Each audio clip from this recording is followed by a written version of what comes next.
It's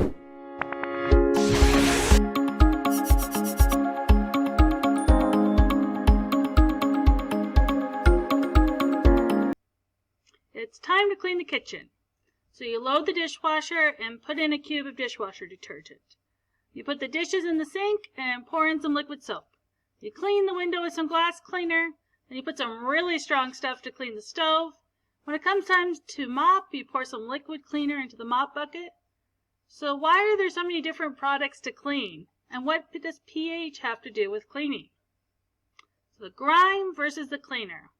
So on the dishes and the oven, their dirtiness comes from particles such as fat, grease, protein, and carbohydrate.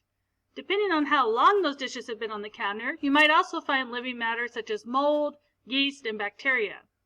This type of dirtiness is best removed using basic cleaners like soap, bleach, and chlorine.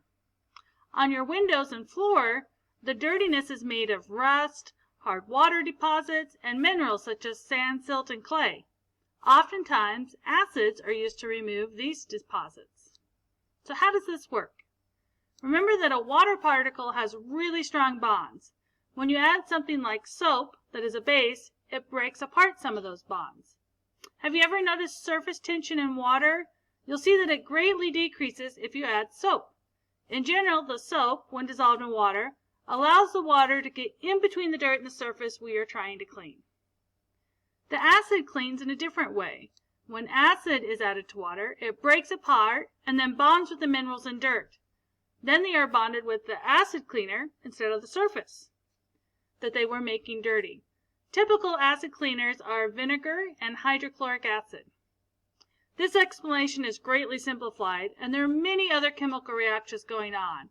But this gives you the general idea if an acid or a base is most likely to be your best choice for cleaning.